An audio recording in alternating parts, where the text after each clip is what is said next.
Praise the Lord. കർത്താവിന്റെ നാമത്തിന് നന്ദിയോടെ സ്തോത്രം ചെയ്യുന്നു. ഇന്ന് രാത്രി നമുക്ക് ഒരുമിച്ചായിരിക്കാൻ കർത്താവ് തന്ന നല്ല അവസരത്തിനായി ദൈവത്തെ സ്തുതിക്കുന്നു, സ്തോത്രം ചെയ്യുന്നു. ദൈവമക്കളാണ് നിങ്ങളുടെ എവിടെയും പ്രാർത്ഥന ദൈവത്തിന്റെ കൃപയാലും കർത്താവിന്റെ വലിയ കരുണയാല് നിങ്ങളിവിടെ പ്രാർത്ഥിച്ചപ്പോൾ പറഞ്ഞതുപോലെ കൃപയാൽ ഈ ദേശത്ത് കടന്നു വരുവാൻ കർത്താവ് അവസരം തന്നു. ദൈവത്തിന് സ്തോത്രം. ഈ ഈ ഭവനത്തിലും അതുപോലെ നമ്മുടെ മോൻചുംബാസ്മ ഭവനത്തിലും മറ്റു ചില ഭവനങ്ങളിലുമായി ഏകദേശം 3 മാസക്കാലം ഇവിടെ ആയിരിക്കാനായിട്ട് കർത്താവ് കൃപ ചെയ്തു. എൻ്റെ ഇവിടെയുള്ള ജീവിത സാഹചര്യങ്ങളിൽ യാത്രകളിലും എല്ലാം കർത്താവിന്റെ കൃപയും സാന്നിധ്യവും അനുഭവപ്പെടാനിടയായി. ഒരു സ്വന്തം അനുജനെ പോലെ അല്ലെങ്കിൽ മകനെ പോലെ ഒരു കൂടപ്പിറപ്പിനെ പോലെയാണ് ഞാൻ താമസിച്ച ഭവനങ്ങളെല്ലാം എന്നെ കരുതുവാൻ ഇടയായത്. എനിക്ക് വേണ്ടതല്ല അതിൽ കവിഞ്ഞ് ഉള്ള സ്നേഹവും സംരക്ഷണവും എല്ലാം നൽകി അവരെ എന്നോടൊപ്പം നിന്നു. ദൈവത്തിന് സ്തോത്രം. അങ്ങനെ അപ്രകാരം ഈ ഭവനങ്ങളെല്ലാം ദൈവം ഒരുക്കി അത് സന്തോഷത്തോടെ ഞാൻ നന്ദിയോടെ ഓർക്കുന്നു. ദൈവത്തിന് സ്തോത്രം. സാധാരണ ഇങ്ങനെയുള്ള സ്ഥലങ്ങളിലൊക്കെ വന്ന പലരും തിരിച്ചു പോകാനൊക്കെ മടി കാണിക്കാറുണ്ടാകാം. പക്ഷെ എന്നെ സംബന്ധിച്ചിടത്തോളം അങ്ങനെ ഒരു പ്രയാസമേ ഇല്ല. ദൈവത്തിന് സ്തോത്രം. ദൈവം ഇവിടെ കൊണ്ടുവന്നു. എന്നിലൂടെ ചെയ്യുവാൻ ആഗ്രഹിച്ച ശുശ്രൂഷകൾ പല സഭകളിലായിട്ട് ചെയ്തെടുക്കുവാൻ കർത്താവ് കൃപ നൽകി. ദൈവത്തിന് സ്തോത്രം. അപ്പോൾ ദൈവത്തിന്റെ പ്ലാനും പദ്ധതിയും ആയിരുന്നു ഇവിടെ വരുവാനും ഈ പല സഭകളിൽ കടന്നുപോയി ശുശ്രൂഷ വെക്കേണ്ടതും. ദൈവത്തിന് സ്തോത്രം. അപ്പോൾ ദൈവമക്കളെ, നമ്മളെ സംബന്ധിച്ചിടത്തോളം നമ്മൾ എന്തെങ്കിലും കൂടുതൽ കരുതി കൂട്ടിവെച്ചത് കൊണ്ടൊന്നും ഇതൊന്നും പുഴുങ്ങി തിന്നാനും നോക്കത്തില്ല ആർക്കും. നമ്മുടെ കയ്യിൽ എന്തെല്ലാം ധനം ഉണ്ടെങ്കിലും ഇതൊന്നും ആരും പുഴുങ്ങി തിന്നാൻ ഒക്കത്തില്ല. നമ്മുടെ കയ്യിൽ പോക്കറ്റിൽ ഒരു 10 രൂപ വെച്ചുകൊണ്ട് വിശന്ന് നടക്കാൻ നമുക്ക് കഴിയും, ഇല്ലേ? പക്ഷെ 10 രൂപ കൊടുത്ത് പരിപ്പോടെ വാങ്ങി തിന്നാലേ വിശപ്പ് മാറത്തുള്ളൂ. അത് കൂട്ടിവെച്ചത് കൊണ്ട് നമ്മുടെ വിശപ്പ് മാറത്തില്ല. അപ്പൊ ഇന്ന് നാളെ എങ്ങനെ പരിപ്പോടെ വാങ്ങുന്നത് നിങ്ങളാരും ചിന്തിക്കേണ്ട, നാളെയെ കുറിച്ച് ചിന്തിക്കേണ്ട. അത് ദൈവം തരും. അതുകൊണ്ട് അങ്ങനെ ഒരു ആശയോ അങ്ങനെയുള്ള ഒരു മോഹമോ എന്നെ സംബന്ധിച്ച് ദൈവത്തിന്റെ കൃപയാൽ ഇല്ല. ആമേൻ. ഇവിടെ കടന്നു വന്നത് ആ ദൈവത്തിന്റെ പദ്ധതിയായിരുന്നു. അന്നു ചില സഭകളിൽ കടന്നുപോയി, ദൈവദാസന്മാരെ കണ്ടു, ഭവനങ്ങളിൽ കടന്നുപോയി, അവരുടെ ആതിഥ്യ മര്യാദകൾ സ്വീകരിച്ചു. ഈ മനോഹരമായ ദേശം കാണുവാനും ഇവിടുത്തെ പുഷ്ടി ഇവരോട് ഒരുമിച്ച് അനുഭവിക്കാനൊക്കെ ദൈവം ഒരു അവസരം തന്നു. അതിലപ്പുറത്ത് ഞാൻ ഇതിനെ സ്വർഗമായിട്ടോ ദൈവത്തെക്കാൾ വലിയതായിട്ടൊന്നും ഞാൻ കാണുന്നില്ല. അതുകൊണ്ട് ദൈവമക്കളെ, നമുക്ക് ഏറ്റവും വലുത് കർത്താവാണ്. കർത്താവ് നമുക്ക് തന്നിരിക്കുന്ന വാഗ്ദത്തങ്ങളുമാണ്. ആമേൻ. നിങ്ങൾ ഏതെങ്കിലും രാജ്യത്തിൽ അയച്ചാൽ നിങ്ങൾ പോക്കും, അതൊക്കെ നല്ല കാര്യം. പക്ഷെ അതല്ല വലുതെന്നുള്ള കാര്യം നിങ്ങൾ ചിന്തിക്കുക. നമ്മുടെ എല്ലാം ധാരണ കേരളത്തിന് വെളിയിൽ പോയില്ലെങ്കിൽ എന്തോ മഹാഭാവമാണെന്ന്. അല്ല, ഞങ്ങൾക്ക് പോകാൻ ഒത്തില്ലല്ല. അങ്ങനെ ഒന്നും ചിന്തിക്കരുത്. ദൈവത്തിന് സ്തോത്രം. ദൈവം അങ്ങനെ അയച്ചാൽ നിങ്ങൾ പോവുക. എന്നാൽ അതിനേക്കാൾ അപ്പുറത്ത് ആമേൻ തനിക്കുള്ളതെല്ലാം വിറ്റ് ആമേൻ ആ മുത്തു വാങ്ങിയ, ആ ഡയമണ്ട് വാങ്ങിയ ഒരു വ്യാപാരിയെ കുറിച്ച് കർത്താവ് പറഞ്ഞിട്ടുണ്ട്, അല്ലെ? തനിക്കുള്ളതെല്ലാം വിറ്റു ആ മുത്ത് കണ്ടെത്തുക, ആ നിക്ഷേപം താൻ കണ്ടെത്തി. അവിടെയാണ് ആത്മീയ കാഴ്ചപ്പാടെന്ന് പറയുന്നത്. ദൈവമക്കളെ, നമുക്ക് കണ്ടെത്തുവാൻ കഴിഞ്ഞത് ഈ മുത്താണ്, ദൈവവചനമാകുന്ന ഈ മുത്ത്. അതിലേക്കാണ് വലുതായിട്ട് നമുക്കൊന്നുമില്ല. ദൈവമക്കളെ, സ്തോത്രം. അത് നമ്മൾ അനുഭവിക്കണം. ഞാനിവിടെ വന്ന അനവധി കാര്യങ്ങൾ കണ്ടു, കേട്ടു, അനുഭവിച്ചു, മനസ്സിലാക്കി. നമ്മൾ കേരളത്തിൽ നിന്ന് പറയുന്ന ഒരു അമേരിക്ക അല്ല ഇവിടെ.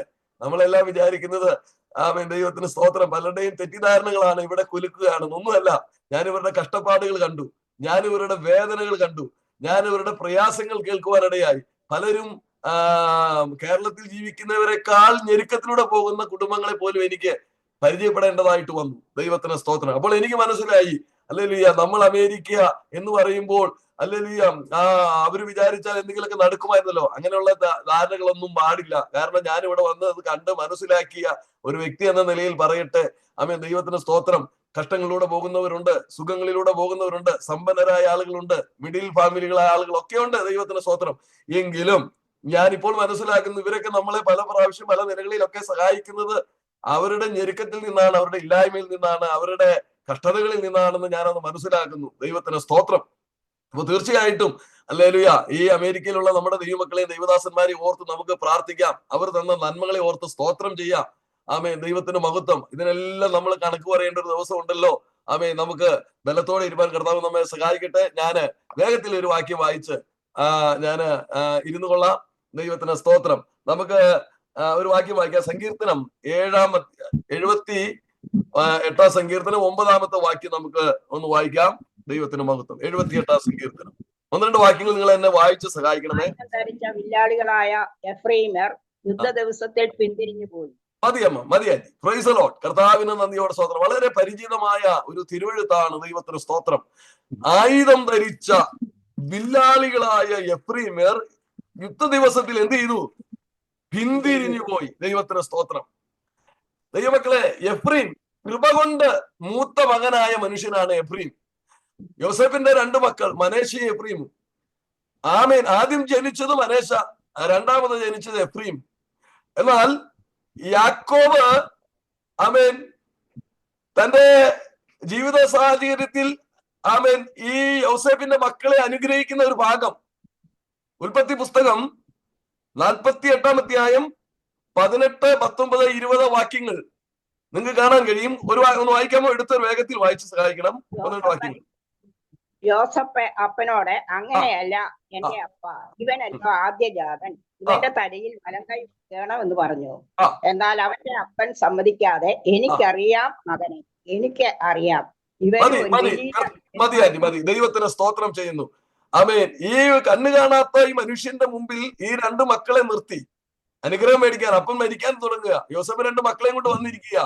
ആമേൻ. വലങ്കൈയുടെ കീഴിൽ മൂത്ത മകനായ മനേശയും ഇടങ്കൈയുടെ കീഴിൽ ഇളയ മകനായ എഫ്രീമും. പക്ഷെ പരിശുദ്ധാത്മാവ് യാക്കോബിനോട് അത് ഇടപെട്ട് കഴിഞ്ഞപ്പോൾ യാക്കോബ് എന്ത് ചെയ്തു? കൈ പിണച്ചു വെച്ച് അനുഗ്രഹിച്ചു. വലങ്കൈ ഇളയവന്റെ തലയിൽ വന്നു, ഇടങ്കൈ മൂത്തവന്റെ തലയിലും വന്നു. ആമേൻ. അപ്പോൾ മൂത്ത മകന് ലഭിക്കേണ്ട അനുഗ്രഹം ഇളയ മകന് കിട്ടി. അത് കൃപയാൽ കിട്ടിയതാ. ഇന്ന് രാത്രി ദൈവവസന്നിധിയിലായിരിക്കുന്ന ദൈവത്തിന്റെ പൈതല്, കൃപ കൊണ്ട് മൂത്ത മകനായി തീർന്ന എഫ്രീമിനെ പോലെ നമുക്കും ഈ യോഗ്യതയില്ലാത്ത ചില കാര്യങ്ങൾ കൃപയാലാണ് നമുക്ക് കിട്ടിയത്. ദൈവത്തിന് സ്തോത്രം. ഹല്ലേലൂയ.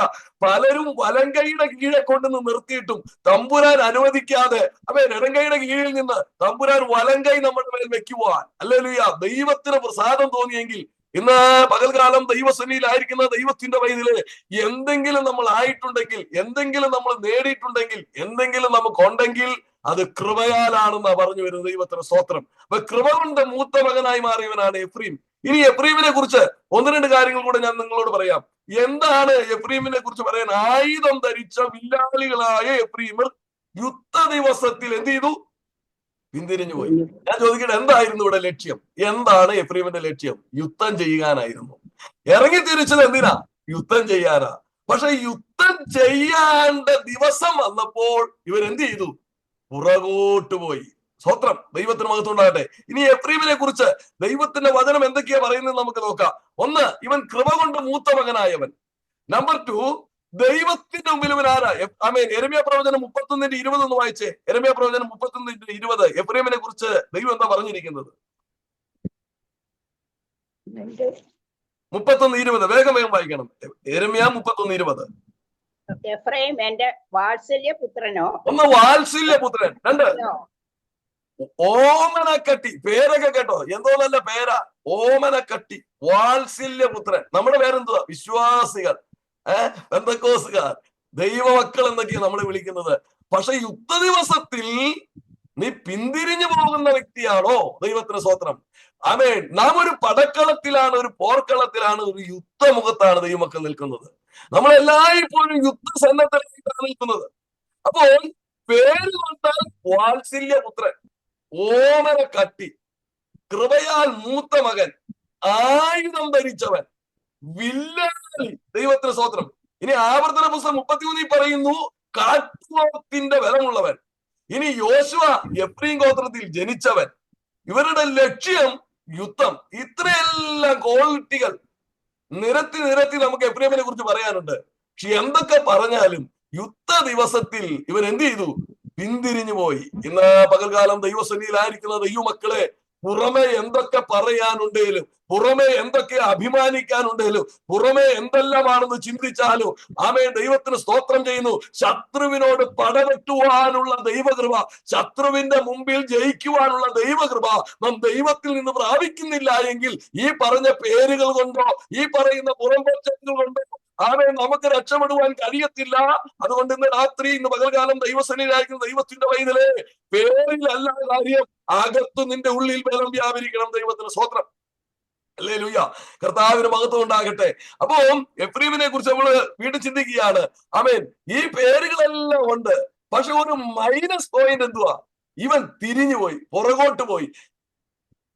തിമോത്തിയോസിന്റെ ലേഖനത്തിൽ പറയുന്നു, പടചേർത്തവനെ പ്രസാദിപ്പിക്കേണ്ടതിന് യാതൊരു പടയാളിയും ജീവനകാര്യങ്ങളിൽ ഇടപെടുന്നില്ല.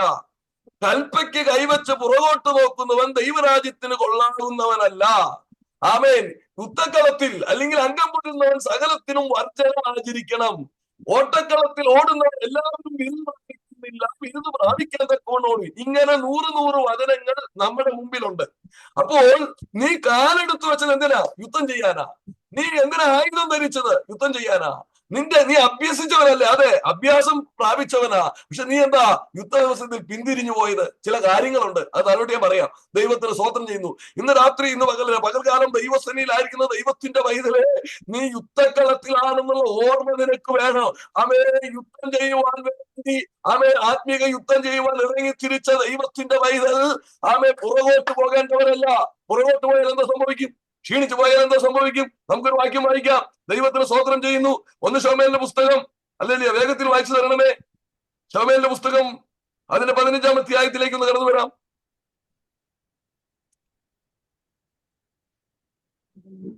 എത്ര?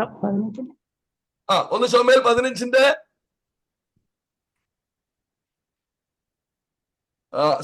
ആവർത്തന പുസ്തകം 25-ന്റെ 17. ആവർത്തന പുസ്തകം 25-ന്റെ 17. ഇസ്രായേലിനെ കുറിച്ച് ഒരു വാക്യം അവിടെ രേഖപ്പെടുത്തിയിട്ടുണ്ട്. ആവർത്തനം 25-ന്റെ 17, 18. വേഗത്തിൽ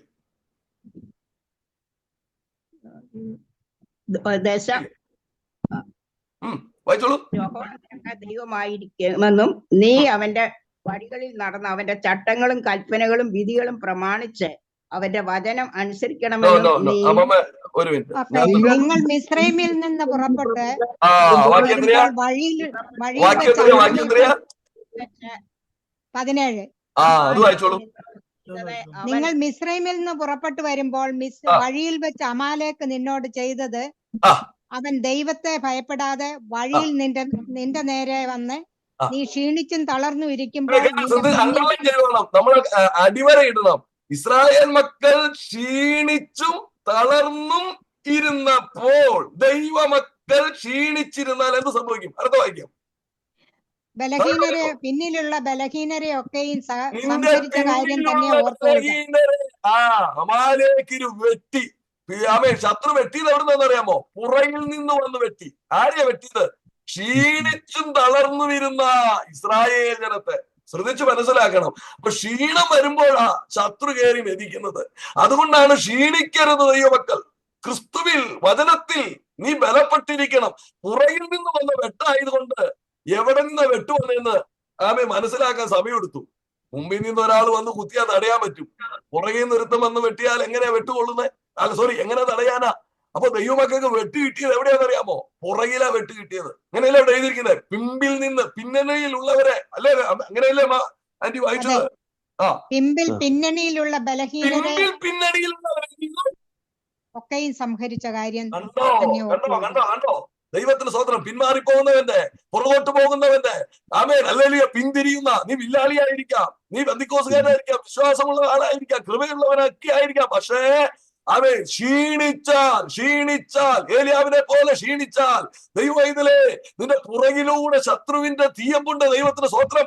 അത് തിരിച്ചറിയണം. ദൈവത്തിന് മഹത്വം ഉണ്ടാകട്ടെ. മുമ്പിലൂടെ വരുന്നതിനെ മാത്രമേ നമുക്ക് കാണാൻ കഴിയത്തുള്ളൂ. ഇനി വേറൊരു കുഴപ്പമുണ്ട്. പുറകിൽ ധരിക്കാൻ ഒരു ആയുധവും ബൈബിളിൽ പറഞ്ഞിട്ടില്ല. എഫെസ്യർ 6:11 പറയുമ്പോൾ പുറകിൽ ധരിക്കുന്ന ആയുധങ്ങളെ കുറിച്ചൊന്നും പറയുന്നില്ല. സ്തോത്രം. അപ്പൊ എഫെസ്യർ 6:11 സർവ്വായുധ വർഗത്തെ കുറിച്ച് പറയുന്നുണ്ട്. അതൊന്നും എടുത്ത് ഇവിടെ എക്സ്പ്ലനേഷൻ ചെയ്യേണ്ട ആവശ്യമില്ല, നിങ്ങൾക്ക് എല്ലാം അറിയാം. അപ്പൊ പുറം കാട്ടിയാൽ വെട്ടുകൊള്ളും. അപ്പൊ ഇന്ന് രാത്രി, ഇന്ന് പകൽക്കാലം ദൈവവചനത്തിന് മുമ്പിലായിരിക്കുന്ന ഈ മക്കളെ, ദൈവത്തെ നമ്മൾ ക്ഷീണിച്ചും അടുത്തു പോകുമ്പോൾ ഓർക്കണമേ, പിശാചിന് ഇടം കൊടുക്കരുത്.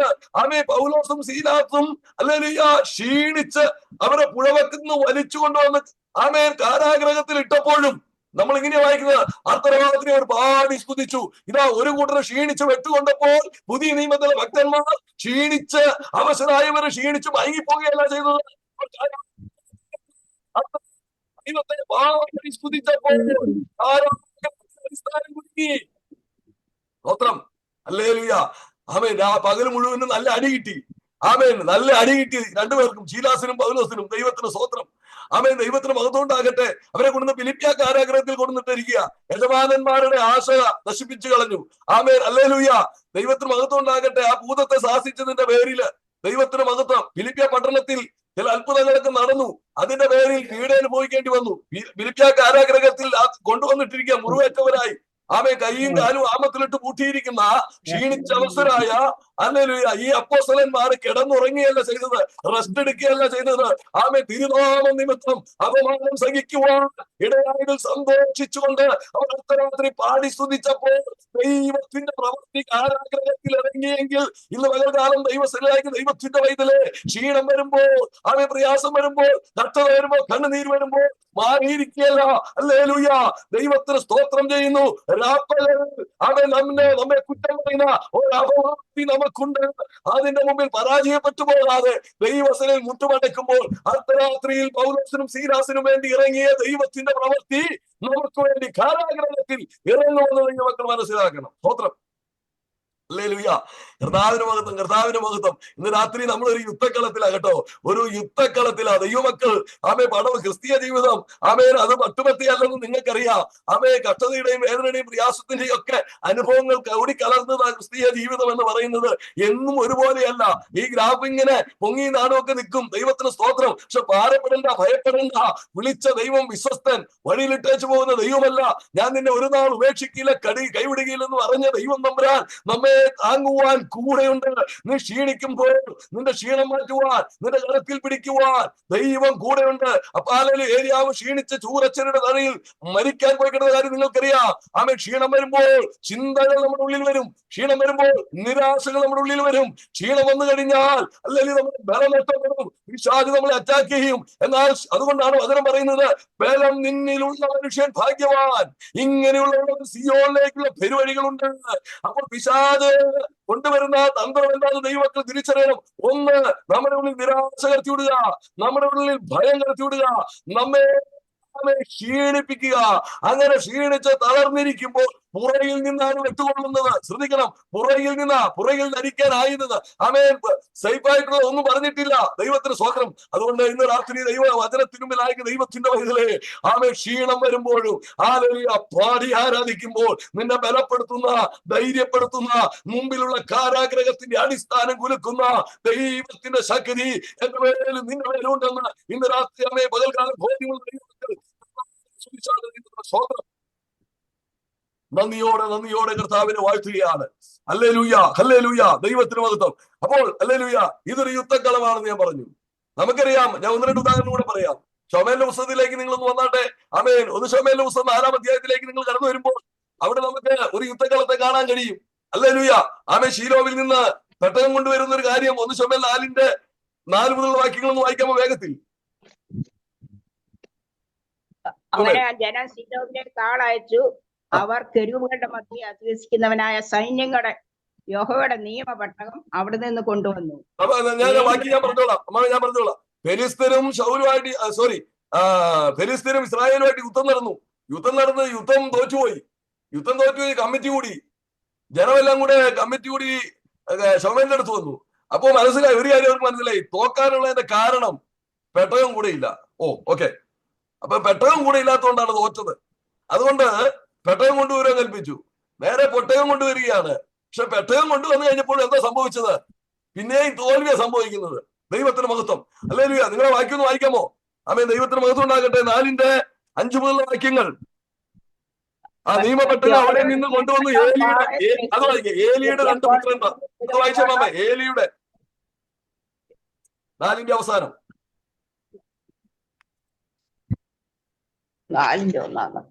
ശമൂവേലിന്റെ വചനം എല്ലാ ഇസ്രായേലിലും വന്നിട്ട് ഏലിയുടെ 2 പുത്രന്മാരായ ഹൊഫ്നിയും ഫിനെഹാസും ദൈവത്തിന്റെ നിയമപ്പെട്ടകത്തോട് കൂടെ ഉണ്ടായിരുന്നു. യഹോവയുടെ നിയമപ്പെട്ടകം പാളയത്തിലെത്തിയപ്പോൾ ആ. ഭൂമി കുലുങ്ങുമെന്ന ഇസ്രായേലെല്ലാം ഉച്ചത്തിൽ ആർപ്പിട്ടു. ആ. ഫിലിസ്ത്യർ ആർപ്പിന്റെ ഒച്ച കേട്ടിട്ട് എബ്രായരുടെ പാളയത്തിൽ ഈ വലിയ ആർപ്പിന്റെ കാരണം എന്തെന്ന് അന്വേഷിച്ചു. ആ. യഹോവയുടെ പെട്ടകം പാളയത്തിൽ വന്നിരിക്കുന്നുവെന്ന് ഗ്രഹിച്ചു. അടുത്തത്, ദൈവം പാളയത്തിൽ വന്നിരിക്കുന്നുവെന്ന് ഫെലിസ്ത്യര് പറഞ്ഞ് ഭയപ്പെട്ടു. അവിടെ നമുക്ക് അയ്യോ അവിടെ കഷ്ടം. അടുത്താണ് ഞാനൊന്ന് ഒന്ന് ഇടപെടട്ടെ. ദൈവത്തിന് സ്വോത്രം ചെയ്യുന്നു. അപ്പോൾ പെട്ടകമില്ലാത്തതിന്റെ ആദ്യം ഇസ്രായേല് ഫെലിസ്ത്യരോട് തോക്കാൻ കാരണം പെട്ടകം ഇല്ലാത്തതിന്റെ കുഴപ്പമായിരുന്നു എന്നായിരുന്നു അവരുടെ ചിന്ത. അതുകൊണ്ട് അവർ പറഞ്ഞു പെട്ടകം കൊണ്ടുവരണം. പെട്ടകം കൊണ്ടുവന്നു. ഈ പെട്ടകം കൊണ്ടുവന്നതിന് കുഴപ്പമൊന്നുമില്ല. പക്ഷെ അതിനകത്ത് പ്രോബ്ലം ഉണ്ട്. ഈ പെട്ടകത്തിന്റെ മുമ്പിൽ നിന്ന് ലീഡ് ചെയ്ത പാർട്ടികളെ നിങ്ങൾ കണ്ടോ? ആരാ ലീഡ് ചെയ്തത്? അതെ, ഒഫ്നിയും ഫിനഹാസും. ആരാ പുള്ളികൾ? ആരാ നിങ്ങൾക്കറിയാം? ഏലിയുടെ 2 മക്കളാ ഒഫ്നിയും ഫിനഹാസും. അവരെ കുറിച്ചുള്ള സാക്ഷ്യം 2-ാം അധ്യായത്തിൽ കിടപ്പുണ്ട് അല്ലെ? സ്ത്രീകളോട് അപമര്യാദയെ പെരുമാറുക, യാഗത്തെ അലക്ഷ്യമാക്കി കളയുക, ദൈവകോപത്തിന് വാദ്യമായി നമ്മുടെ ഭാഷയിൽ പറഞ്ഞ അറക്കാനിട്ടിരിക്കുന്ന 2 കാളക്കുട്ടികളായി ഒഫ്നിയും ഫിനഹാസും. തമ്പുരാൻ ഉപേക്ഷിച്ചിട്ടിരിക്കുക. ദൈവം ഉപേക്ഷിച്ചവർ ആര് രക്ഷിക്കാനാ? ഇവന്മാരാണ് സ്റ്റേജിന്റെ മുമ്പിൽ നിൽക്കുന്നത്. ഹലോ, വല്ലതും വെളി കിട്ടുന്നുണ്ടോ? ഇവരാ മൈക്കിന്റെ മുമ്പിൽ നിൽക്കുന്നത്, ഇവരാ സ്റ്റേജിന്റെ മുമ്പിൽ നിൽക്കുന്നത്, ഇവരാ പെട്ടകം തളിക്കുന്നത്, ഇവരാ ലീഡ് ചെയ്യുന്നത്. കേട്ടോ, ലീഡിങ്. അപ്പൊ ഇവര് ലീഡ് ചെയ്യുക. എന്താ കയ്യിലിരിക്കുന്നത്? പെട്ടകം. അപ്പൊ ആളുകളുടെ വിചാരം പെട്ടകം വന്നു സംഘം രക്ഷപ്പെട്ടു. ഇല്ല, രക്ഷപ്പെടുകയില്ല. ഇത് ചുമക്കുന്ന പുള്ളി ആരാ? ഇതിന്റെ മുന്നിൽ നിൽക്കുന്ന ആരാ? ഇത് ക്രമപ്രകാരമാണോ? ദൈവ വ്യവസ്ഥ പ്രകാരമാണോ? സ്വത്രം. ഇന്ന് നമുക്ക് ഒരു സ്ഥാനം കിട്ടിയത് നമ്മൾ കോല് കളിക്കാൻ നിൽക്കുക, ആള് കളിക്കാൻ നിൽക്കുക. ആളുകളി കണ്ടൊന്നും യുദ്ധം ജയിക്കത്തില്ല ദൈവമക്കളെ. ഹല്ലേലൂയ. പാർട്ടിയുടെ മക്കളാ, പുരോഹിതന്റെ മക്കളാ. പക്ഷേ യുദ്ധം ജയിക്കയില്ല. യുദ്ധം ജയിക്കണമെങ്കിൽ ആമേൻ ജീവിത വിശുദ്ധി നമുക്ക് ആവശ്യമാണ്. ദൈവത്തിന് നന്ദിയോടെ സ്തോത്രം ചെയ്യുന്നു. അവര് 2 പേരും കൂടിയാണ് ഈ ഹല്ലേലൂയ പോർക്കളത്തിലേക്ക് ഇറങ്ങി വന്നത്. അപ്പോൾ ഈ പെട്ടകം വന്നപ്പോ ഇസ്രായേൽ ഭയങ്കര ആർപ്പിനൊച്ച. ഇന്ന് ആർപ്പിന് എന്തെങ്കിലും കുറവുണ്ടോ ഈ മക്കളെ? എവിടെ നോക്കിയാലും ഒച്ചപ്പാടല്ലേ, തുള്ളലും ചാട്ടവും ബഹളും. എന്തെങ്കിലും കുറവുണ്ടോ? എന്തോ നമ്മൾ പറയുന്നത് എന്തുവാ? പ്രൈസ് ആൻഡ് വർഷിപ്പ്, അല്ലെങ്കിൽ ഉണർവിന്റെ മീറ്റിംഗ്, അല്ലെങ്കിൽ അവിടെ ഭയങ്കര എന്താ നടക്കുന്നത് എനിക്കറിയത്തില്ല. എന്തൊക്കെയോ ഭാഷ പറയാറുണ്ട്. നമ്മൾ ഈ ഉപരിവിപ്ലവമായ കാര്യങ്ങളൊക്കെ കണ്ട്, ഈ ഇളക്കപ്പെരുപ്പൊക്കെ കണ്ട് ഇവിടെ എന്തോ വലിയ സംഭവമാണെന്ന് ചിന്തിച്ചിരിക്കുക. ഇത് തന്നെയാണ് പഴയ നിയമ ഇസ്രായേലിന് പറ്റിയത്. അവർ ഉച്ചത്തിൽ ആർപ്പെട്ടു. ഈ പെട്ടകം വന്നു കഴിഞ്ഞപ്പോൾ. പക്ഷേ ഫെലിസ്ത്യൻ അത് കേട്ടിട്ട് അവർ ആർപ്പിടുകയല്ല ചെയ്തത്. യഹോവയുടെ പെട്ടകം വന്നു എന്ന് അറിഞ്ഞപ്പോൾ അവർ ഭയപ്പെട്ടു എന്നാണ് വായിക്കുന്നത്. ദൈവമക്കളെ, അല്പം ഭയം ഉണ്ടായിരുന്നെങ്കിൽ ഫിനഹാസും ഇതിന്റെ മുമ്പിൽ നിൽക്കുമായിരുന്നോ? ഇല്ല. പക്ഷെ ദൈവത്തിന് സ്തോത്രം ചെയ്ത് അപ്പന്റെ ബലത്തില്, നമ്മുടെ ഭാഷയിൽ പറഞ്ഞാൽ അപ്പന്റെ ബലത്തിൽ, അപ്പൻ പുരോഹിതനായതുകൊണ്ട് അപ്പന്റെ ബലത്തിലാ ഇവര് കളിച്ചത്. പക്ഷെ കളി കാര്യമായി പോയി. ദൈവത്തിന് സ്തോത്രം ചെയ്യുന്നു. ഇന്ന് രാത്രി ഇന്ന് പകൽക്കാലം ദൈവജനത്തിന് മുമ്പിലായിരിക്കുന്ന ദൈവത്തിന്റെ വൈതല്, അല്ലെങ്കിൽ ആരുടെയും ബലത്തിൽ നമ്മൾ ആളെ കളിക്കാൻ പോകരുത്. ആരുടെയും ബലത്തിൽ നമ്മൾ ആളാകാൻ നോക്കരുത്. ദൈവം നിന്നെ വിളിച്ചിരിക്കുന്ന വിളിക്കനുസരിച്ച് നിന്റെ ജീവിതത്തെ ക്രമപ്പെടുത്തിക്കൊണ്ട് ദൈവം ജീവിക്കുമ്പോൾ മാത്രമേ ദൈവത്തിന് നമ്മെ മാനിക്കുവാൻ കഴിയത്തുള്ളൂ. അതുകൊണ്ട് ഇന്നലെ പകൽക്കാലം ദൈവത്തിന്റെ വൈതല് എന്താ സംഭവിച്ചത്? ഇസ്രായേലും ഫെലിസ്ത്യരും തമ്മിൽ യുദ്ധം ഉണ്ടായി. ആര് പട്ടുപോയി? പെട്ടകം പിടിക്കപ്പെട്ടു. കണ്ടോ? പെട്ടകം പിടിക്കപ്പെട്ടു. ദൈവമഹത്വം വസിച്ചിരുന്ന, ദൈവത്തിന്റെ സാന്നിധ്യം ഇറങ്ങിയിരുന്ന പെട്ടകം പിടിക്കപ്പെട്ടു. 2 പേർ അവിടെ വെച്ച് തീർന്നു. സ്തോത്രം. ഏലി തീരുന്നു. ഒരു കുടുംബം അപ്പാടെ നശിക്കുക. ദൈവത്തിന് സ്തോത്രം ചെയ്യുന്നു. കുടുംബ മഹിമ വായിച്ച അവിടെ തീരുക. ദൈവത്തിന് സ്തോത്രം. ഇന്ന് പകൽക്കാലം ദൈവസന്നിധിയിലായി ദൈവത്തിന്റെ വൈതലെ നമ്മൾ വായിച്ച വേദഭാഗം മറന്നു പോകരുത്. പിന്നാളികളായ എഫ്രയീം യുദ്ധ ദിവസത്തിൽ പിന്തിരിഞ്ഞു പോയി. അതാ നമ്മുടെ കുറിവാക്യം. എന്താ പിന്തിരിഞ്ഞു പോകാനുള്ള കാരണം? എന്താ ഇവിടെ പടനോക്കാനുള്ള കാരണം? ഹല്ലേലൂയ. വ്യവസ്ഥ പ്രകാരം പെട്ടെന്ന് പാളയത്തിൽ കൊണ്ടുവന്നില്ല. നയിക്കാൻ നിൽക്കുന്ന പുള്ളികൾ ഒന്നാന്തര സാക്ഷ്യമുള്ളവര്. ദൈവത്തിന് സ്തോത്രം. ഇവന്മാരാണ് ഈ സഭയുടെ എല്ലാം മുമ്പിൽ നിൽക്കുന്നത്.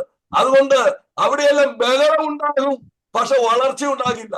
അവിടെയെല്ലാം ബഹളം ഉണ്ടാകും, പക്ഷെ അത് ഉണർവായിരിക്കത്തില്ല. അതുകൊണ്ട് ഇന്ന് പകൽക്കാലം ബഹളത്തിലല്ല, നിന്റെ ജീവിതത്തെ കാണുന്ന, ഹൃദയത്തിന്റെ നുറുക്കം അറിയുന്ന, നിന്റെ ഹൃദയത്തിന്റെ വേദന അറിയുന്ന, നിന്റെ ഹൃദയത്തിന്റെ പശ്ചാത്താപം അറിയുന്ന ദൈവം തമ്പുരാൻ, നീ ദൈവസന്നിധിയിലേക്ക്, വചനത്തിലേക്ക് നാം നമ്മെ തന്നെ ക്രമപ്പെടുത്തുമ്പോൾ, വചനത്തിനനുസരിച്ച് ജീവിതത്തെ നാം നമ്മെ തന്നെ രൂപാന്തരപ്പെടുത്തുമ്പോഴാണ് ദൈവത്തിന്റെ അനുഗ്രഹവും ദൈവത്തിന്റെ വിടുതലും നമ്മുടെ ദേഹം ആത്മാവിൽ വ്യാപരിക്കുകയുള്ളൂ എന്ന് ദൈവമക്കൾ അറിഞ്ഞിരിക്കട്ടെ. സ്തോത്രം ചെയ്യുന്നു. നമ്മുടെ വിചാരം, നമ്മുടെ തെറ്റായ ധാരണകളാണ് ഈ ബഹളത്തിനിടയ്ക്കൊക്കെ എന്തെങ്കിലും നടക്കുന്നത്. സ്തോത്രം. നീ ക്രമപ്പെടാത്തിടത്തോളം കാലം, ദൈവസന്നിധിയിൽ വചനത്തിന് കീഴ്പ്പെടാത്തിടത്തോളം കാലം, ഞാനും നിങ്ങളും ദൈവവചനത്തിന് വേണ്ടി കൊടുക്കാത്തിടത്തോളം, ദൈവവചനത്തിന് വേണ്ടി നിൽക്കാത്തിടത്തോളം കാലം ബഹളമൊന്നും ആരെയും സഹായിക്കത്തില്ല ദൈവമക്കളെ. ഹല്ലേലൂയ, സ്വത്രം. ഒരു പെരുപ്പ് പോലെയൊക്കെ ശരീരത്തിൽ കയറി ഇറങ്ങി പോകുന്നല്ലാതെ പിന്നെയും പഴയപടി തന്നെയാ. ആമേൻ. മരവിപ്പ് അനസ്തേഷ്യ കൊടുത്ത് 3 മണിക്കൂർ കഴിഞ്ഞാൽ, ആമേൻ, 3 മണിക്കൂർ വരെ മരവിച്ചിരിക്കും. അത് കഴിഞ്ഞാൽ വീണ്ടും പൂർവ്വസ്ഥിതിയിലാകുന്നത് പോലെയുള്ളൂ. അല്ലെങ്കിൽ അതുകൊണ്ട് നിലനിൽക്കുന്ന ഒരു ആത്മീക ഉന്മേഷം എനിക്കും നിങ്ങൾക്ക് വേണമെങ്കിൽ വചനത്തിന്റെ മുമ്പിൽ ഹൃദയം തകർന്ന്, ഹൃദയം നുറുങ്ങി ദൈവസന്നിധിയിൽ വചനത്തിന്റെ മുമ്പിൽ നാം നമ്മെ തന്നെ ക്രമപ്പെടുത്തുമ്പോൾ മാത്രമേ ആ ഉണർവ് നിലനിൽക്കുകയുള്ളൂ എന്ന് ദൈവമക്കൾ അറിഞ്ഞിരിക്കട്ടെ. അപ്പൊ എന്താണ് ഹോശിയ പ്രവചനത്തിൽ എഫ്രൈം തോൽക്കാനുള്ള കാരണം? എഫ്രൈം എന്തുകൊണ്ടാണ് പിന്തിരിഞ്ഞു പോയത്? 1-2 കാര്യങ്ങൾ എഫ്രൈമിനെ കുറിച്ച് വേഗത്തിൽ പറഞ്ഞ് ഞാൻ എന്റെ വാക്കുകൾ അവസാനിപ്പിക്കാൻ സമയം ഹല്ലേലൂയ ഒന്ന് പറയണേ. ദൈവത്തിന് സ്തോത്രം ചെയ്യുന്നു. ആമേൻ. യെശയ്യാ പ്രവാചകന്റെ പുസ്തകം 11-ാം അധ്യായം 13-ാം വാക്യത്തില് എന്താണ് എഫ്രൈം തോക്കാനുണ്ടായതിന്റെ ഒരു കാരണം? എഫ്രൈം യുദ്ധ ദിവസത്തിൽ പിന്തിരിഞ്ഞു പോകാനുണ്ടായ എഫ്രൈമിന്റെ ചില കാര്യങ്ങളെ കുറിച്ച് ഞാൻ പറയാൻ ആഗ്രഹിക്കുന്നു. 1-2 പോയിന്റുകൾ വേഗത്തിൽ പറയാം. 11-ന്റെ 13 ഒന്ന് വായിച്ചേ. യെശയ്യാ 11:13. എഫ്രൈമിന്റെ അസൂയ നീങ്ങിപ്പോകും. എഫ്രൈമിന്റെ അസൂയ എന്ത് ചെയ്യും? കണ്ടോ, വിശ്വാസികളാ യുദ്ധം ചെയ്യാൻ പോവുക. എന്തുണ്ട് ഉള്ളില്? ഹൃദയത്തിനകത്ത് എന്തോ ദൈവമക്കളെ? അസൂയ. ദൈവത്തിന് സ്തോത്രം. നമുക്കില്ലാത്തൊരു സാധനമാണ്. ദൈവത്തിന് മഹത്വം. മറ്റുള്ളവരുടെ ഉയർച്ചയിലും നന്മയിലും അസൂയ പൂണ്ടവനാണ് യുദ്ധം ചെയ്യുന്നതെങ്കിൽ, അവനാണ് ദൈവത്തിന്റെ മുമ്പിൽ മുട്ടുമടക്കുന്നതെങ്കിൽ, ആദ്യം അസൂയ മാറ്റിക്കളഞ്ഞ് ദൈവസന്നിധിയില് നമ്മുടെ ജീവിതത്തെ ക്രമപ്പെടുത്തിയിട്ട് വേണം ദൈവസന്നിധിയിൽ പ്രാർത്ഥിക്കുവാൻ. നമ്മൾ പറയും, നമുക്ക് ഈ അതിന് മലയാളത്തിൽ പല ഭാഷ പറയും, കണ്ണി കടിക്കുന്നോ കണ്ണു കടിക്കുന്നോ എന്തൊക്കെയോ പറയാറുണ്ട്. ദൈവത്തിന് സ്തോത്രം. നമുക്ക് ആരെങ്കിലും ഒരല്പം ഒന്ന് നമ്മളെക്കാൾ അധികം ഒന്ന് മുന്നോട്ട് പോയാൽ നമുക്കൊരു ചെറിയ വിഷമമൊക്കെ സാധാരണ ഉണ്ടാകാറുണ്ട്. ദൈവമക്കളെ, ഇന്ന് രാത്രി ഞാൻ നിങ്ങളൊരു കാര്യം പറയട്ടെ. ദൈവമക്കൾക്ക് ഉണ്ടാകാതിരിക്കേണ്ട ഒരു കാര്യമാണ് അസൂയ. നമുക്ക് ഉണ്ടാകാൻ പാടില്ല. ആ ജീവിതത്തിൽ മാറ്റിക്കളയേണ്ട ഒരു കാര്യമാണ്. മറ്റുള്ളവരുടെ വളർച്ചയിൽ സന്തോഷിക്കുവാനുള്ള ഒരു ദൈവകൃപ ദൈവമക്കൾ പ്രാപിക്കണം. അതുകൊണ്ടാണ് ഭാവിക്കേണ്ടതിന് മീതെ ഭാവിച്ചുയരരുത്. ഓരോരുത്തരും സ്വന്തം ഗുണമല്ല മറ്റുള്ളവന്റെ ഗുണം അന്വേഷിക്കട്ടെ എന്ന് പൗലോസ് കൊരിന്ത്യ ലേഖനത്തിൽ എഴുതി വെച്ചിട്ടുണ്ട്. മറ്റുള്ളവരുടെ ഗുണം അന്വേഷിക്കുമ്പോൾ നമുക്ക് അല്പം സാക്രിഫൈസ് ചെയ്യേണ്ടതായിട്ട് വരും, അല്ലെ? ദൈവത്തിന് സ്തോത്രം. ആ സാക്രിഫൈസ് ചെയ്താലും കുഴപ്പമില്ല, അസൂയ പാടില്ല. രണ്ടാമത്തെ കാരണം എന്താണെന്ന് നമുക്ക് നോക്കാം. ന്യായാധിപന്മാരുടെ പുസ്തകം 8:1 വായിച്ചാട്ടെ. ന്യായാധിപന്മാർ 8:1. ന്യായാധിപൻ 8:1. Judges chapter 8:1. എന്താണ്? നീ മിദ്യാന്യരോട് യുദ്ധം ചെയ്യുവാൻ പോയപ്പോൾ ഞങ്ങളെ വിളിച്ചതെന്തേ? ഇങ്ങനെ ഞങ്ങളോട് ചെയ്യാൻ സംഗതി എന്തേ എന്ന് പറഞ്ഞ അവനോട് ഉഗ്രമായി വാദിച്ചു. അപ്പൊ കോപിക്കാൻ മിടുക്കനാണ് എഫ്രൈം. ആമേൻ. കോപം. അപ്പൊ നമ്മുടെ പല നന്മയെയും തടയുന്ന, നമ്മുടെ ചില അനുഗ്രഹത്തെയൊക്കെ തടയുന്ന ഒരു കാര്യമാണ് കോപം. കോപിച്ചാൽ പാപം ചെയ്യരുത്. അസ്തമിക്കുന്നതിന് മുമ്പേ അതിന് ക്രമീകരണം വരുത്തണമെന്ന് ലേഖനത്തിലും എഴുതി വെച്ചിരിക്കുക. ദൈവത്തിന് സ്തോത്രം ചെയ്യുന്നു. അപ്പൊ നമ്മൾക്ക് ഇതൊക്കെ അറിഞ്ഞോ അറിയാതെയൊക്കെ നിസ്സാരമാക്കി തള്ളിക്കളയുക. എന്നാൽ ദൈവത്തിന്റെ വചനം പറയുന്നു, അഹങ്കാരം, അഹംഭാവം, കോപം ഇതെല്ലാം നമ്മുടെ ജീവിതത്തില് ദൈവത്തിന്റെ അനുഗ്രഹങ്ങൾ പ്രാപിക്കുവാൻ തടസ്സമായി നിൽക്കുക. നമ്മൾ ഈ കാണുന്ന വലിയ പാപം ഏതുവാ? ഒരുത്തനെ കത്തിക്ക് കുത്തിയതും, അവൻ വേറെ മോഷ്ടിച്ചതോ അല്ലെങ്കിൽ കൽപ്പന 7-ാം കൽപ്പന ലംഘിച്ച്, ഇതൊക്കെയാ നമ്മൾ വലിയ ഭാവമായിട്ട് കാണുന്നത്. തിരുവചനം പറയുന്നു, നീ കോപിക്കുന്നവനാണോ? ഹല്ലേലൂയ. ശുശ്രൂഷകന്മാരെ കുറിച്ച് പറയുന്നത് അവൻ കോപക്കാരനായിരിക്കരുത്, ശാന്തശീലനായിരിക്കണം എന്ന് വചനം പറയുന്നുണ്ട്. ഉപദേശിക്കാൻ സമർത്ഥനായിരിക്കണം. ആമേൻ. സുശീലനായിരിക്കണം. ഇതെല്ലാം വചനത്തിൽ പറഞ്ഞിട്ടുണ്ട്. അപ്പൊ നമ്മളെല്ലാം രാജകീയ പുരോഹിത വർഗമാ. നമ്മുടെ ജീവിതത്തിൽ അസൂയ ഉണ്ടാകാൻ പാടില്ല. 2, കോപമുണ്ടെങ്കിൽ കോപം നീക്കിക്കളയണം. അതിന് ദൈവത്തിൽ നിന്ന് കൃപ ദൈവമക്കൾ പ്രാപിക്കണം. ഈ കോപം വെച്ചുകൊണ്ടാണ് ഇവർ യുദ്ധം ചെയ്യാൻ പോയത്. ഈ പാപ സ്വഭാവം ഉള്ളിൽ വെച്ചുകൊണ്ടാണ് ഇവർ യുദ്ധം ചെയ്യുന്നത്. ഇവർ വില്ലാളികളാണ്, ഇവർ ആയുധം ധരിച്ചവരാ, ഇവർ അഭ്യാസം എടുത്തവരാ. പക്ഷെ ചെറിയ നിസാര കാര്യം എന്താ? കോപം ഉള്ളിലിരിക്കുക. മൂന്നാമതൊരു കാര്യം നമുക്ക് നോക്കാം. ഹോശയ്യ 7:8. ഹോശയ്യ 7:8. എന്താണ് എഫ്രൈം തോൽക്കുവാനുള്ള അടുത്ത കാരണം? അവരൊക്കെയും അപ്പക്കൂട് പോലെ ചൂട് പിടിച്ചു. ഹോശയ്യ പ്രവചനം 7:8. എഫ്രൈം ജാതികളോട് എഫ്രൈം ജാതികളോട് എന്ത് ചെയ്തു അമ്മാമേ? ഇടകലർന്നിരിക്കുന്നു. സ്തോത്രം. ഇനി ഇങ്ങനെ ശ്രദ്ധിച്ചേ, ഈ ജാതികളോട് ദൈവമക്കളെ, നമുക്ക് ഓണവും വിഷുവും സംക്രാന്തിയും അല്ലെങ്കിൽ ഫെസ്റ്റിവലും ഒന്നും ദൈവമക്കൾക്കില്ല. ഇതെല്ലാം ജാതികളുടെ ഉത്സവങ്ങളാ. ഈ ജാതികളുടെ എല്ലാം നമ്മൾ ഇന്ന് എടുത്തോണ്ട് വന്നിരിക്കുക. സ്തോത്രം. അല്ലേ? പ്രത്യേകിച്ച് നമ്മുടെ യുവതി യുവാക്കന്മാർക്ക് ഇതൊക്കെ ഒരു വലിയ ഹരമായിട്ട് മാറിയിരിക്കുക. ദൈവമക്കളെ, ജാതികളോട് ഇടകലർന്നു. എന്നിട്ടാ പ്രാർത്ഥിക്കാൻ പോകുന്നത്. ജാതികളോട് ഇടകലർന്ന് യുദ്ധം ചെയ്യുന്നു. ഇവര് യുദ്ധം ചെയ്തിട്ട് പരാജയപ്പെട്ടു പോവുക. എന്താ കാരണം? ഇവർ ഇടകലർന്നു. ഇന്ന് ആ പകൽക്കാല എസ്രായുടെ പുസ്തകങ്ങൾ വായിക്കുമ്പോൾ, ആലയം പുനഃപ്രതിഷ്ഠിച്ചതിന് ശേഷം ഇസ്രായേൽ മക്കൾ ഇങ്ങോട്ട് മടങ്ങി വരുന്ന സമയം ഇവിടത്തെ ആളുകളുമായി, ശമരിയക്കാരുമായി ഇടകലർന്ന് ഒരു സങ്കര വിഭാഗമായി ഇവർ മാറിയിരുന്നു. എസ്രാ പറഞ്ഞു, നിങ്ങളിലുള്ള അന്യജാതിക്കാരെ ഭാര്യമാരെ നിങ്ങളിൽ നിന്ന് വേർപെടുത്തുവിൻ. സ്തോത്രം. അപ്പോ ദൈവമക്കൾ ഒരു കാര്യം മനസ്സിലാക്കണം, നമ്മുടെ ജീവിതത്തിൽ ഇണയില്ല, പിണ കൂടാൻ പാടില്ല. ആമേൻ. അല്ലെങ്കിൽ കൊരിന്ത്യർ ലേഖനത്തിൽ പറയുന്നു, ആമേൻ, ഇരുളിനും വെളിച്ചത്തിനും തമ്മിൽ എന്ത് യോജിത? വിഗ്രഹങ്ങൾക്ക് ദേവാലയത്തോട് എന്ത് യോജിത? നിങ്ങൾ ഇണയില്ല, പിണ കൂടരുത്. ഏറ്റവും കൂടുതൽ ഇണയില്ല, പിണ കൂടൽ നടക്കുന്നത് വിവാഹ വിഷയത്തിലാണ്. വിവാഹം രക്ഷിക്കപ്പെട്ടവൻ രക്ഷിക്കപ്പെടാത്തവളെ വിവാഹം കഴിക്കുന്നു. ഒരാള് ചോദിച്ചപ്പോ ഒരാൾ പറഞ്ഞ മറുപടി, അത് മാസ്റ്ററെ, അവളെ അങ്ങ് വിവാഹം കഴിച്ചു കഴിഞ്ഞാൽ പിന്നെ നമുക്ക് എന്ത് ചെയ്യാം? രക്ഷിക്കപ്പെടുത്താം. അല്ലേലുയാ. ദൈവത്തിന് സ്വന്തം. ദൈവവചനത്തിൽ ഒറ്റ പ്രമാണേ ഉള്ളൂ. അല്ലെങ്കിൽ വിവാഹം കഴിച്ച് രക്ഷിക്കപ്പെടുത്താമെന്നുള്ള വാക്യങ്ങളൊന്നും ബൈബിളിലില്ല. ബൈബിളിലുള്ള ഏകവാക്യം സുവിശേഷം കേട്ട് രക്ഷിക്കപ്പെടുക എന്നുള്ളതാ. സുവിശേഷം കേട്ട് രക്ഷിക്കപ്പെടുക. ഹല്ലേലൂയ. ദൈവത്തിന് സ്തോത്രം. നമ്മൾ അങ്ങനെ വലിയ വിശാല മനസ്കത ഒന്നും കാണിക്കാൻ വചനം പറയുന്നില്ല.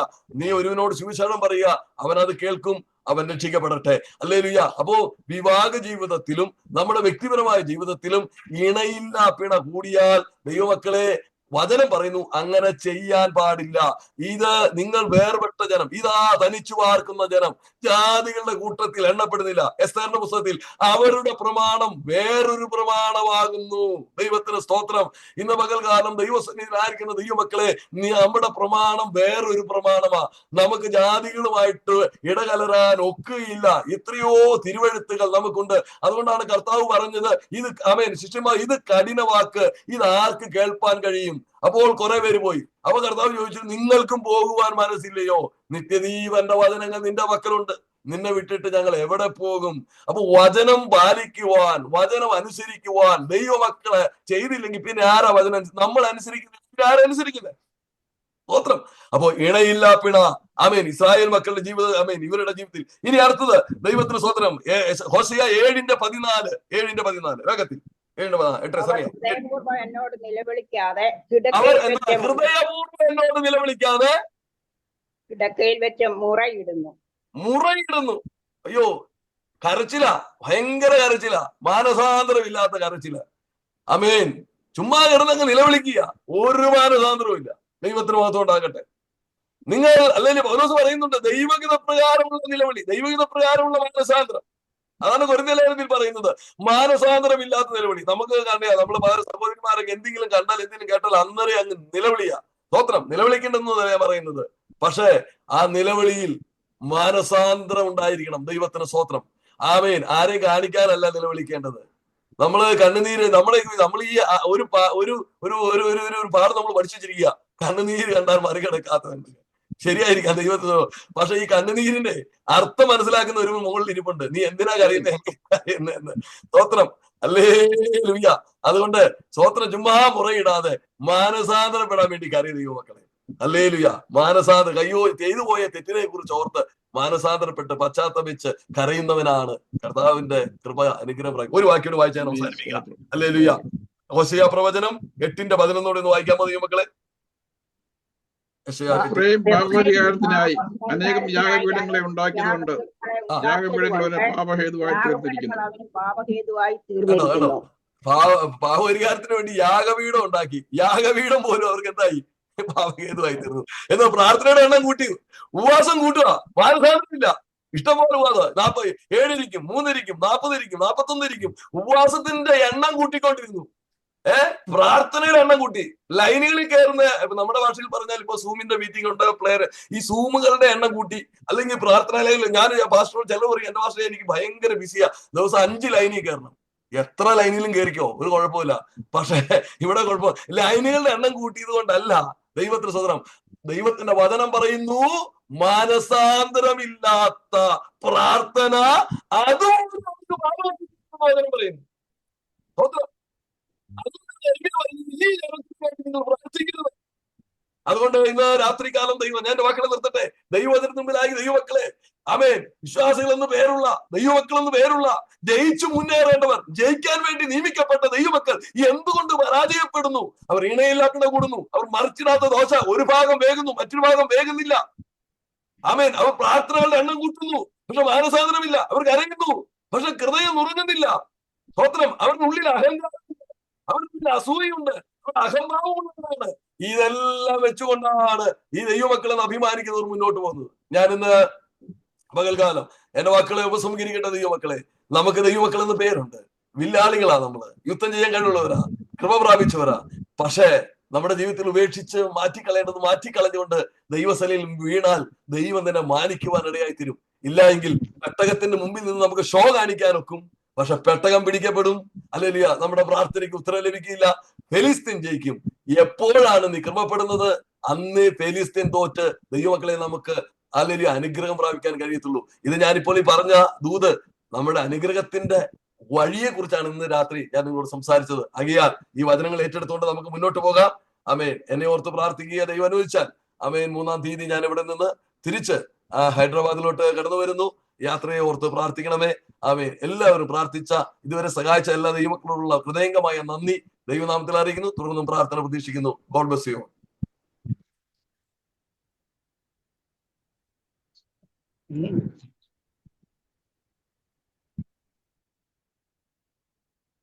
Personal coffee.